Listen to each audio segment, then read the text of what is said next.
No te quedes fuera. Aprende sobre fenómenos naturales, sus riesgos y planificación territorial. Cada martes y viernes a las 11 de la mañana con Cristian Farías en divoxradio.com. Retornando ya en la conversación con el doctor Patricio Fuentes, neurólogo, hoy dedicados a conversar de la demencia de Alzheimer.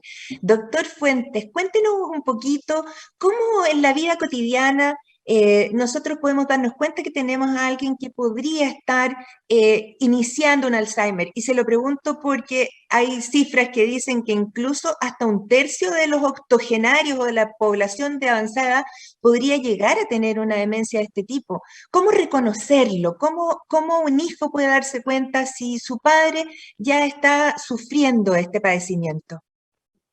Claro, eso se llaman los signos de alarma de la enfermedad de Alzheimer. Hay muchas recomendaciones técnicas al respecto, pero en términos generales uno se basa en lo siguiente. Primero, en lo que se llaman los olvidos patológicos. Si, por ejemplo, una hija dice que la mamá la nota de hace algún tiempo un poco olvidadiza, estos cambios, por supuesto, se confunden al comienzo con el envejecimiento natural, o también en periodos de variaciones anímicas se le atribuye a la ansiedad, a la depresión, pero si estos olvidos tienden a ser recurrentes, la persona olvida fragmentos completos de un episodio del día anterior. Esos olvidos se acompañan, por ejemplo, de repetitividad.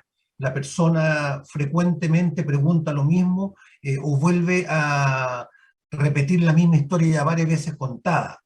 Y esto de alguna forma va limitando la autonomía de esa persona producto de los olvidos se va haciendo más dependiente al comienzo en forma muy sutil de tercero, eso ya es llamativo.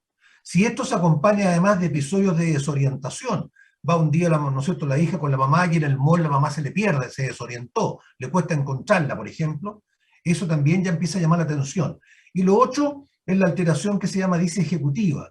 Una mamá que era dueña de casa, que funcionaba eficientemente con el control remoto, microondas, para cocinar en la secuencia de una preparación de un plato determinado, y comete errores que al principio se atribuyen a confusiones menores, todo eso va sumando y hace que haya una carga de cambios que al comienzo son en lo intelectual, pero también después en el comportamiento, porque la persona que está afectándose se pone un poquito más retraída, un poquito más irritable.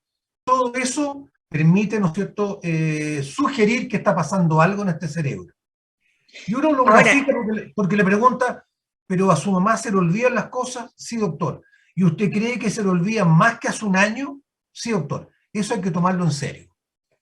Perfecto. Ahora, no necesariamente son todos estos déficits cognitivos son en paralelo, pueden ser más marcados de una sola área, del área ejecutiva o del área de emocional también o de la memoria. Claro. Ahora, ¿hay la alguna...? enfermedad de Alzheimer es una enfermedad que tiene muchas variantes clínicas. La forma amnésica, que es la presentación con defecto de memoria, es la más corriente. Pero hay muchas otras formas de Alzheimer que no empiezan con problemas en la memoria, comienzan con problemas estrictamente en el lenguaje, se llama variedad logopénica. Hay unas formas de Alzheimer que comienzan solamente con trastornos del comportamiento o con trastornos visuales, pero la forma de la memoria es la más corriente. ¡Qué terrible! Me siento un poco identificada con eso. Y doctor, entonces ya, una de las cosas que yo recuerdo a mi abuelita que ella contaba la misma historia varias veces y la retaban mis tías. Entonces yo les decía, y mi mamá, y les decía, no la reten, porque en el fondo, si ella siente que permanentemente hay una cosa media agresiva o coercitiva, finalmente lo que uno tendría que hacer es escucharla y aplaudirla todas las veces que le cuenta la misma historia para que sienta que hay puro cariño. O sea, creo que eso también es una cosa importante. ¿Cómo se maneja uno? Porque las personas muchas veces no quieren reconocer el grado de deterioro que tienen sus familiares. Lo que pasa es que el 90% de las personas que cuidan a pacientes con demencia son familiares directos.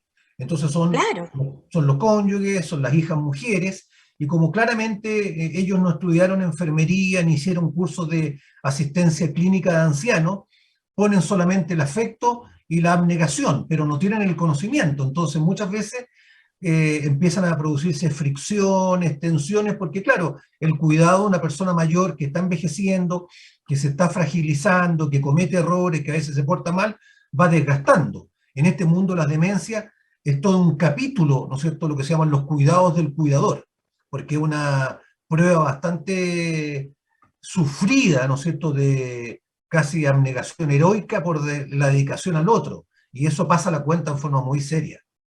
Claro, y casi siempre es alguien de la misma edad o incluso mayor el que se tiene que hacer cargo Por de supuesto. una gran carga de, que además es progresiva de deterioro, ¿no es cierto? En la medida en que las Exactamente, personas, son las enfermedades demenciantes justamente a raíz de los éxitos de la medicina, ha hecho que se prolongue mucho la vida. Entonces no es claro, raro convivir con un paciente que tiene enfermedad de Alzheimer por 15, 18, 20 años. es que es difícil explicarle eso a los hijos cuando en realidad a la persona ya hay que cambiarle los pañales, por ejemplo. Cuéntenos un poquito, ¿hay una secuencia desde Alzheimer leve, moderado, grave? ¿Cuáles Claro, son como los criterios más importantes para tratar de entender qué es lo que le pasa al familiar? claro. Bueno, hay un continuum desde el envejecimiento normal, cuando uno envejece, va perdiendo algunas habilidades, eso hay que saberlo. Después Sí, viene una etapa que se llama el deterioro cognitivo leve, que ya es una etapa patológica, pero donde el sujeto tiene defectos intelectuales, tiene problemas con la memoria, pero conserva su autonomía, es independiente. Puede tomar el metro, hace una transferencia bancaria por internet, se compra sus ya. medicamentos y los ordena, etc.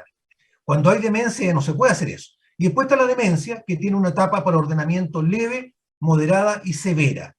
La etapa leve son cambios menores en las funciones que hemos ya recorrido, pero no impiden que la persona siga haciendo un trabajo incluso de cierta complejidad. Yo siempre doy el ejemplo, Ronald Reagan era presidente de los Estados Unidos y tenía enfermedad de Alzheimer leve, siendo presidente. Después viene Sí, una etapa moderada, donde aparecen todos los síntomas ya, el trastorno de lenguaje, el trastorno grave de memoria, la orientación, mayor pérdida de autonomía y los cambios conductuales, que son muy complejos.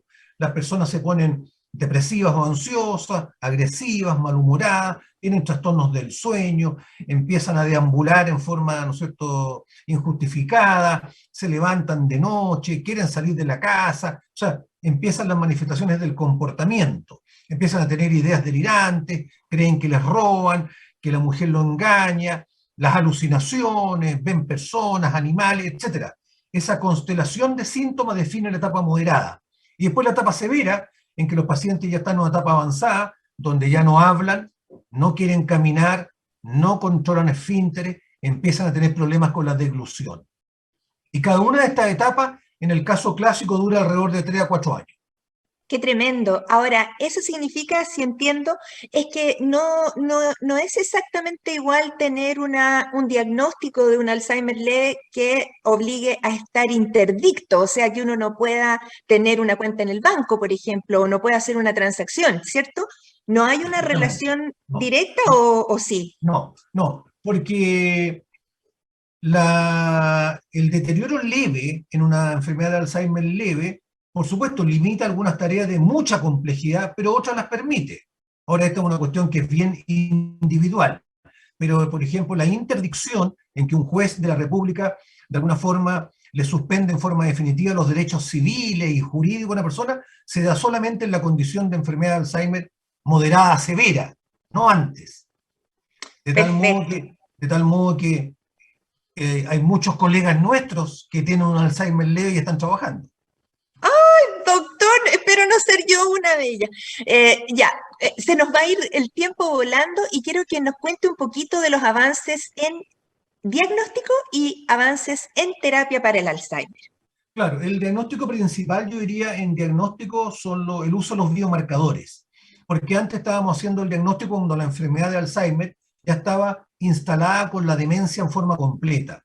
Ahora nosotros estamos haciendo diagnóstico en la etapa preclínica, antes que aparezcan los síntomas clínicos de memoria, orientación del lenguaje. A través de, por ejemplo, tomar fotos del cerebro, como el PET, en que de alguna forma detectamos una proteína que se llama amiloide que se deposita en forma anormal en la corteza, también Ya, a través de detectar estas mismas proteínas alteradas en el líquido cefalorraquídeo, y ahora último, también tomando muestras de sangre.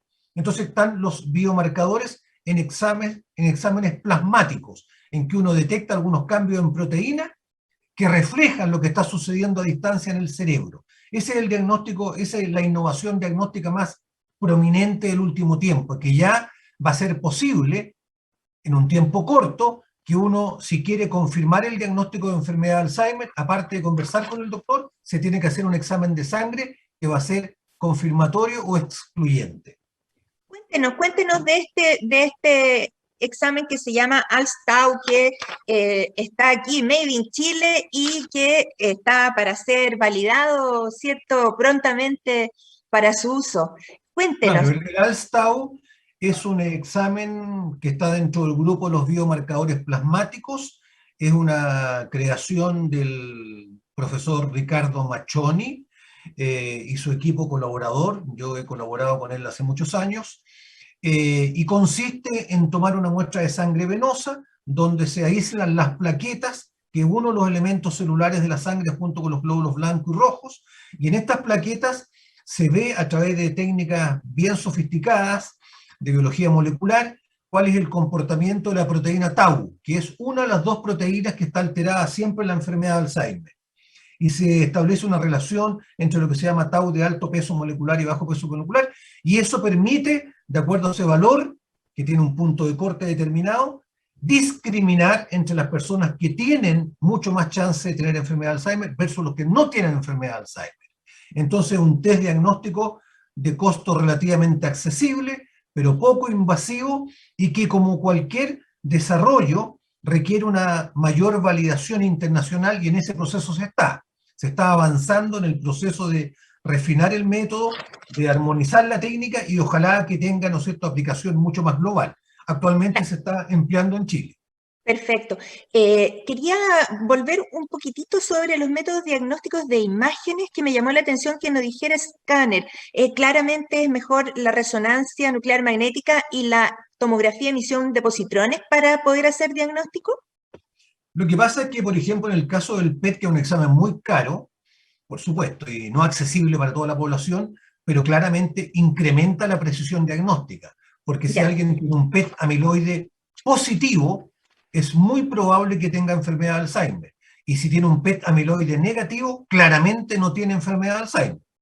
El escáner de cerebro y la resonancia magnética se siguen usando y mucho, y son herramientas fundamentales, pero yo diría que básicamente para excluir otras causas de demencia. Por ejemplo, un tumor cerebral, infartos múltiples, una hidrocefalia, hematomas subdurales, causas estructurales.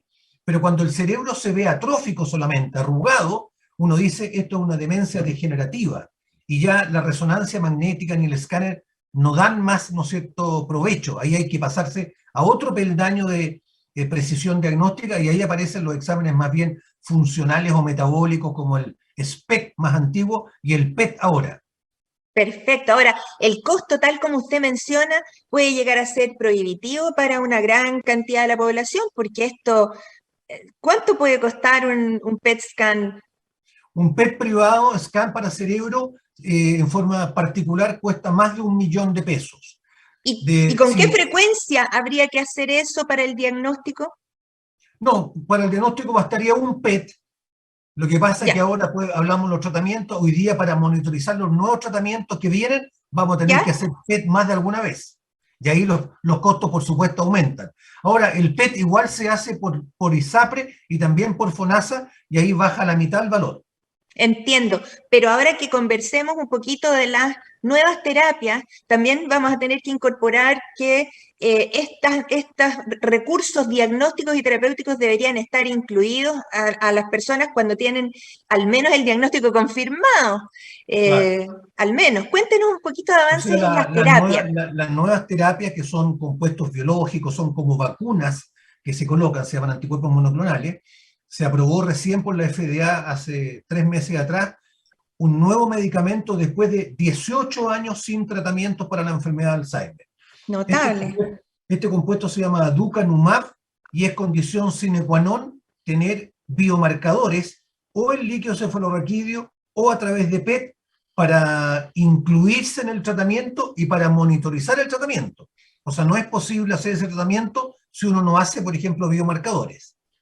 Eso significa que este Ducalumab ya está aprobado por estudios de fase 3 en grandes poblaciones, ya está incluido por la FDA como parte Está del aprobado por la arsenal terapéutico. FDA, está a la venta en algunos estados de los Estados Unidos y ya se está aplicando. ¿Y a qué apunta en el fondo la terapia con este anticuerpo monoclonal? ¿Qué es lo que logra? Apunta a hacer desaparecer, a remitir toda esa carga de enfermedad cerebral provocada por esta proteína normal, que en este caso es el amiloide. Este caso ¿Detiene el Alzheimer? Es como que lo detuviera. limpia el cerebro del depósito amiloideo, pero no tiene hasta la fecha demostrado en forma consistente que mejore en forma dramática los marcadores clínicos, la memoria, por ejemplo, la orientación. Ah, Entonces la FDA le dio una aprobación acelerada y lo conminó a desarrollar un estudio fase 4 en que tiene que demostrar también, porque tiene una aprobación condicional, de que sí tiene un impacto significativo en lo clínico. Pero como su respuesta visual en el PET era tan extraordinaria, porque efectivamente el cerebro se limpia el amiloide tóxico, la ya. FDA lo aprobó. Y explíquele un poquito a las personas cuál es la diferencia entonces entre un estudio de fase 3 y fase 4 para que esto quede bien claro. No es que la gente sea conejillos de indias en los estudios No, de fase 4, sino ya está estudiada la seguridad y la eficacia del producto. claro. No, los estudios fase 3 son en grandes poblaciones, son estudios multicéntricos, en población con la enfermedad que se compara con población que tiene la enfermedad también, pero que va a recibir placebo, es una sustancia inerte. Y son estudios muy costosos. Se calculó el otro día que un estudio de Lilly que va en relación a esto mismo cuesta hoy día 500 millones de dólares. O sea, es el presupuesto de algunos países incluso. Entonces, Increíble. son estudios inmensos. Bueno, estos estudios fase 3 son para justamente validar clínicamente que el medicamento finalmente es seguro y eficaz. Pero en este estudio se hicieron 2 estudios fase 3. Esta sustancia Ducanumab no dio resultados tan positivos desde el punto de vista clínico. Ya, Entonces la FDA le hizo mención de que podía aprobarlo en forma excepcional, pero tiene que hacer un estudio fase 4, que es un estudio a mucho más largo plazo, de monitorización, sobre todo de tolerancia, de seguridad, de efectos farmacológicos no reportados, pero se va a ir viendo en la práctica clínica, porque entra ya la población más comercial también, ¿no es cierto?, a introducirse.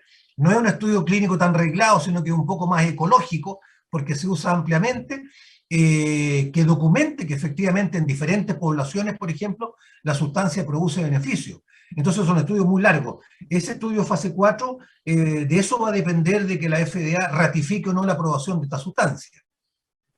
claro, ojalá hay que ponerle como la expectativa y la fe a eso.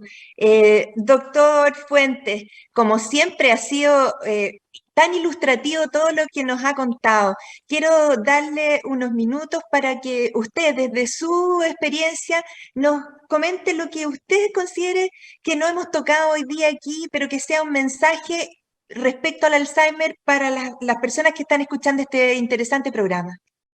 Bueno, yo diría lo siguiente, como ya lo insinuamos un rato, la medicina ha superado cualquier expectativa. Antes la gente se moría muy precozmente y hoy día ya se consiguió el anhelo de la longevidad. En el último censo chileno hay más de 5.000 chilenos que tienen más de 100 años. Sin embargo, esa longevidad no tiene mucho sentido si el cerebro no está funcionando bien.